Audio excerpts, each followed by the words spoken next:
Good afternoon, everyone, and welcome. My guest for the next 20 minutes is the founder of Creative Supply, a prominent brand and experience design studio based in Zurich and in Paris. He has extensive experience in creating, launching, and managing brands across Europe, China, and the Middle East.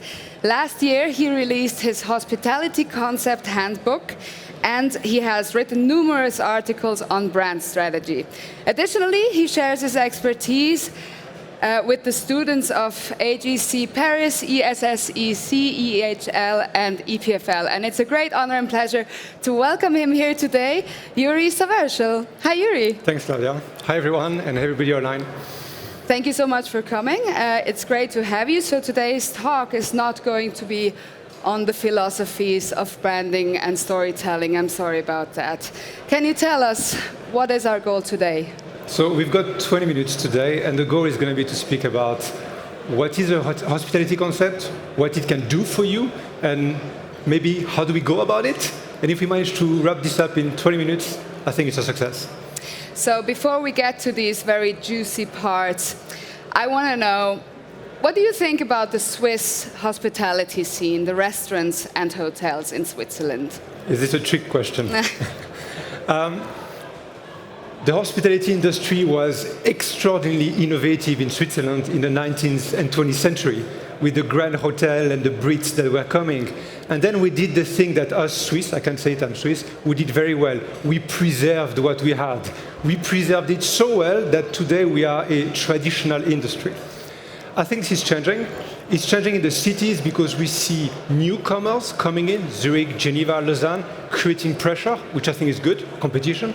And in the mountain, with climate change, it's also creating the need for change. But with change comes opportunities. That's very true. We also face other challenges in Switzerland. I mean, everything's more expensive. How can we move despite those challenges? So I think we need to stop seeing challenges as problems, and we need to see them as opportunity.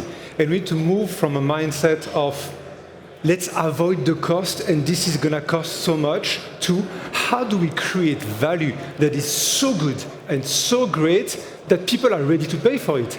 The Swiss watchmaking industry has managed to do it, banking has managed to do it, hospitality can do it as well. And we see examples of concepts, small ones, big ones, that really do this very well. Miro Coffee in Zurich moved from a tiny shop to something, an established brand in Europe. La Réserve in Switzerland has been delivering incredible experience, plus all the new coming up in the market. So I think we can do it. And if you look at them, you can see the same pattern. Between all of them, there is a pattern. We're going to speak about those patterns shortly, but before, I want to know two examples for successful concepts on two different scales. So maybe one on a luxury scale and one on a more basic scale. So just to make it clear, when I speak about hospitality concept, I speak about an integrated value proposition that brings together marketing, operation, and design. And those three things together is what makes the magic in hospitality. So let me take two examples. The first one is this very small project I have done a while back in Paris. So imagine you've got this small, tiny boutique, family-owned hotel in Paris, in the middle of, surrounded by big palaces hotel, Michelin star, spa facilities, etc. But they have nothing. And they're saying, how can we compete in that luxury context by having high price without any facilities? So we work together with them to build a story of new luxury. You know, you have the old luxury, it's gold and chandelier. But what is the new, slow luxury? Well, it's about time, it's about space, it's about silence. And we use those notions to create nuage, which means cloud in French, because it's slow and silence. So what do you expect in a slow luxury flagship in Paris? Well, there's all-day breakfast. You have a cinema in the basement. You don't have a desk in the room, because slow luxury. You have a concierge that helps you book very specific slow luxury experience.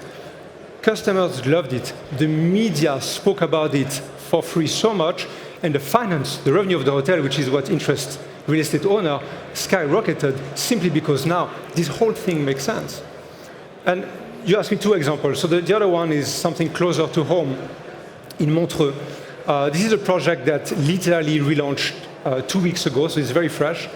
There used to be a hotel called Hotel. Some of you might know it. It's a 150-room lakeside hotel called Hotel. So your expectations, I don't know.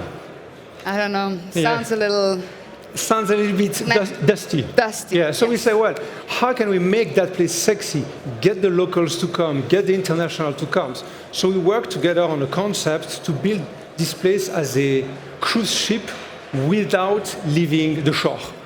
So what do you have in a cruise ship? You have a sun desk with a pétanque. You have a meeting room that turns into a karaoke. You've got a shop with branded products. You have a marina with boats. And the whole thing is called Mona. It sounds like a boat name, but actually it's inspired by the old name of Montreux. So we have two very different examples of cool concepts. That sounds extremely cool, and I want to check out both of them at some point. So now that we heard about those two great examples, I want to know, how do I start as a business owner? So let me tell you how not to start, and that is interior design. You know, the reflex is to say, we've got a new project, let's call the interior designer, and the interior designer is going to do something like the Hoxton, because that's the brief you get at the moment.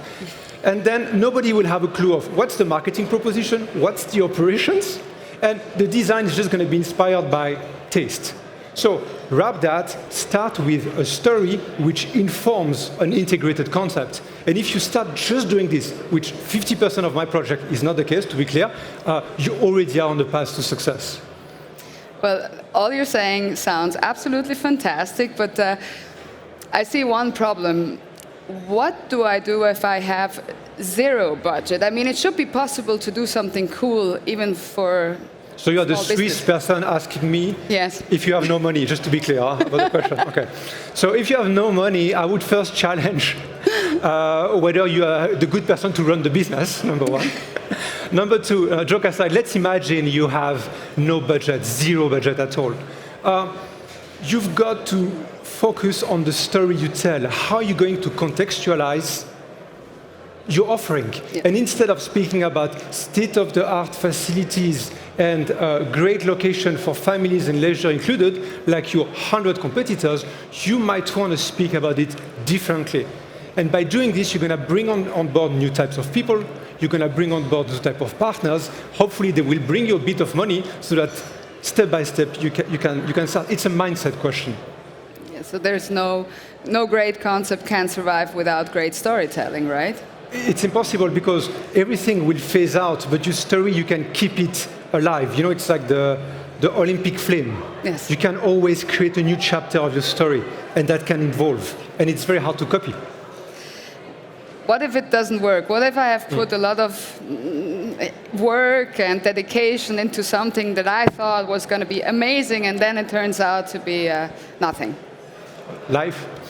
No, joke aside, I think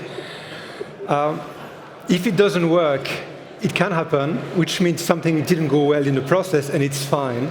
And if it didn't go well in the process, then the question is, how do you tweak it? And I think we all learn much more from mistakes than from success. When we have success, we don't know why, we just keep on doing the same thing. When we fail, we really look back.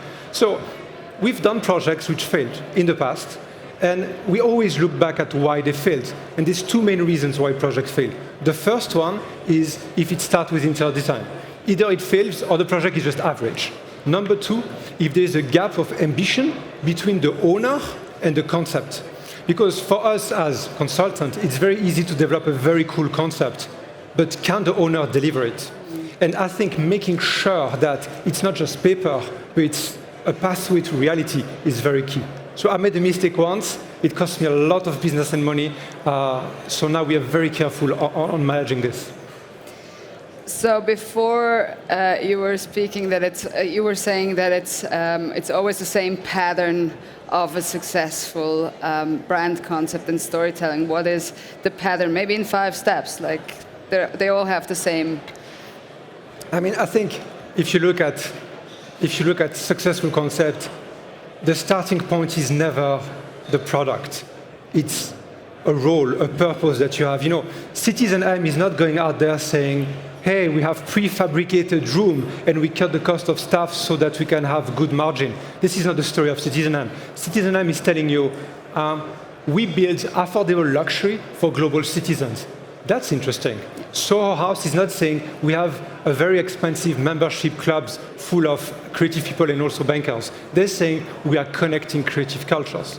So I think you've got to start with this because then it infuses in everything else you do. So I guess that's the pattern that you would see. It's very easy for entrepreneurs and newcomers because they're driven by this. Yes. It's harder for established business because you need to go against the established mindset. Against what has worked in the past and obviously does not work anymore at the moment. Grand hotels were great in the 19th centuries. Yes, they were. Yes. So this whole thing in a hotel, I think it's really important to have your staff on board as well. If you have a great concept, a great storytelling, how do you integrate the staff into this thing? Yeah, I mean, everybody always say it's a people business, and I mean, the front line is the people who deliver the experience. So if they don't understand, or if they're not on board with your concept, it's gonna fail. And this is true everywhere. So I think bringing them early on is very key, and not just management in the ivory tower. It's about bringing the housekeeping staff to say, how can we improve the experience? It's about bringing the chef and say, what is the thing you always wanted to do, you couldn't do it? Bring them in, use that information to build the concept, and then making sure that you walk the talk and have those people deliver that, because then when you have a strong concept and a strong brand, people will be attracted by it. So getting staff is difficult in Switzerland, it's difficult in France. In Chisinau, where we have a project at the moment, in Moldau, they need to get staff from Africa to go to Moldova because of short staffing. Wow. So if you tell me about challenges, those are real challenges. So the stronger your concept, the easier it is to get the right people in. And the more the people then will also become your brand ambassadors. Yeah, it's like a virtuous circle. Like a circle. Of course. So the most important thing maybe is how can we measure those effects of the branding and the storytelling, and in the end, how does it show in the revenue? Because that's what we do this all for, 100%. right? So let's just be clear. There is no storytelling line in the P&L statement of a hotel. Why? Because storytelling and concept is transversal. Everything in your hotel needs to be lined up to this. So you cannot isolate it. What we can see, however, is projects with strong brand and concept consistently outperform the market. It's shown by study. In our own experience, we see that the uplift we get in top line is between 10 to 40%, depending on the projects, the competitive dynamic, etc. So think about it. You develop a strong concept. If you walk the talk, you make a 10 to 40% increase on your top line. That's a lot of money with a 150-room hotel somewhere.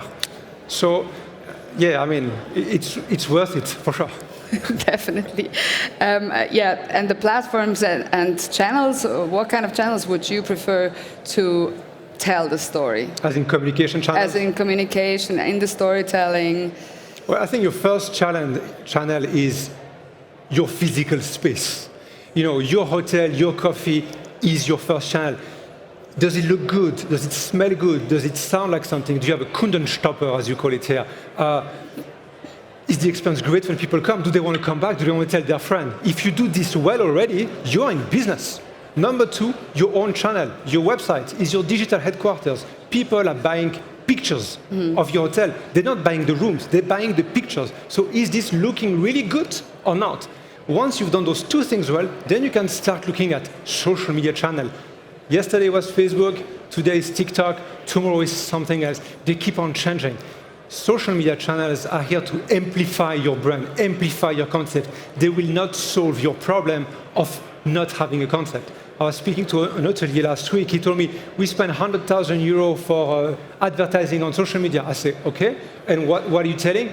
Oh, come visit us, it's a great hotel. Is this money well spent? So I think channel will not solve your branding and concept problems. Start with what you have, do it well, and then grow. And at the very end, go with social media channel. Maybe that's a bit old school comment. But fair enough. Do you personally use TikTok?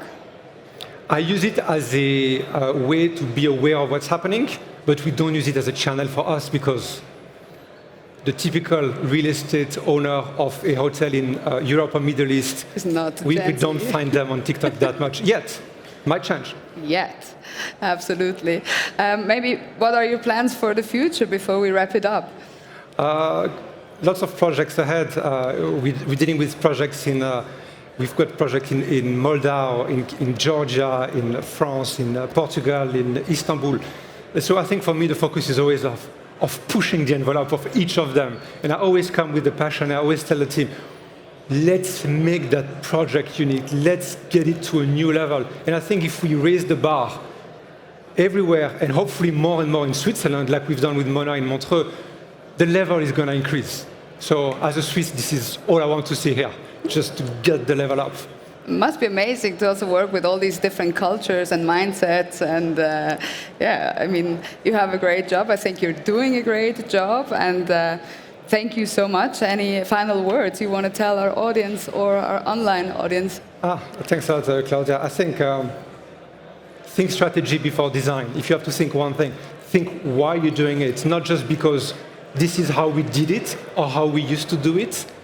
Do it because it makes sense. And I think everything is going to be all right. Because it makes sense and you're passionate about it, like yourself. Well, thank you so much, Youri, for sharing all these very practical insights with us here today. Only the very best for all that's to come, and I'm sure he will gift us with some fantastic projects and concepts in the future as well.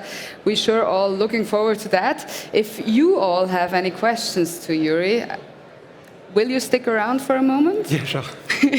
Okay, he's going to be here. And not only questions, maybe some of you thought, okay, this is I see where he is coming from, what he's doing. I want to work with him. So he's also open for a new project, always, I guess. Yeah, always. It's a question of when it starts, but yes, of course. Exactly. And I also want to thank the Swisscom for making our talks possible, as well as all of you present, offline and online. Thank you so much for watching. Now enjoy the Hospitality Summit and have a great day. Thank you, Youri.